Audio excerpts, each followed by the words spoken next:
जहाँ प्रेम होता है वहीं सागर बहता है। यह प्रेम ही तो है जो हम आपको रोज याद करते हैं। प्रेम ईश्वरीय देन है, अतः प्रेम से बढ़कर कुछ भी नहीं। सत्य कभी कमज़ोर नहीं होने देता और ज्ञान कभी दुखी और भयभीत नहीं होने देता। प्रेम किसी से विश्वासघात और घृणा नहीं करने देता। दिखावे की कोशिश कभी ना करे। जब परफेक्ट हो जाएंगे तो खुद नजर आएंगे। क्रोध में मनुष्य के सभी गुण विलुप्त हो जाते हैं। कभी भी अपने क्रोध से अपने फूल रूपी गुणों को मुरझाने नहीं देना चाहिए। दुख का कारण श्रेष्ठ कर्मों का अभाव, सुख का कारण श्रेष्ठ कर्मों का प्रभाव और अशांति का कारण स्वयं का बुरा स्वभाव। श्रेष्ठता का आधार किसी ऊंचे आसन पर बैठना नहीं होता।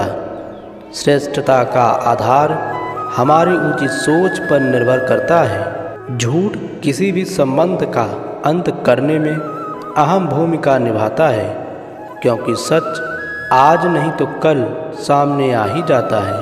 अहम से ऊंचा कोई आसमान नहीं, किसी की बुराई करने जैसा आसान काम नहीं, स्वयं को पहचानने से अधिक कोई ज्ञान नहीं और क्षमा करने से बड़ा कोई दान नहीं। कर्म चाहे जैसा भी हो, छोटा या बड़ा, उसकी शुरुआत क्रोध से नहीं बल्कि कर्तव्य मानकर निष्ठा से करें, क्योंकि क्रोध के साथ शुरू किए गए कार्य अवरोध और निष्ठा से शुरू किए गए कार्य में प्रतिष्ठा मिलती है।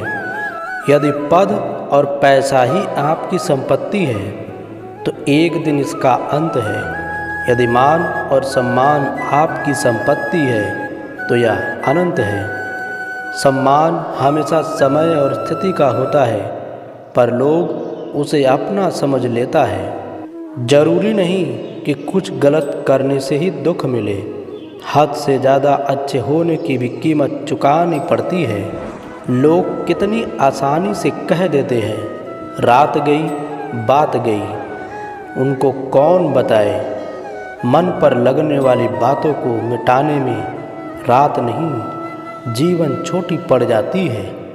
उस इंसान से कभी झूठ मत बोलना जिसे आपके झूठ पर भी विश्वास हो। बाग पेड़ का हो या परिवार का, अगर उसका माली ना हो तो उजड़ने में थोड़ा भी समय नहीं लगता। खुशी एक इत्र की महक की तरह है, इसलिए प्रतिदिन खुशी का इत्र अपने ऊपर छिड़कते रहे, स्वयं भी महके और दूसरों को महकाते रहे। जो व्यक्ति खुद पर नियंत्रण रख सकता है वो जीवन में कुछ भी कर सकता है। दुख और तकलीफ भगवान की बनाई वह प्रयोगशाला है, जहाँ आपकी काबिलियत और आत्मविश्वास को परखा जाता है। समझदारी की बातें सिर्फ दो ही लोग करते हैं, एक वो जिसकी उम्र अधिक हो और एक वो जिसने बहुत कम उम्र में बुरा वक्त देखा हो।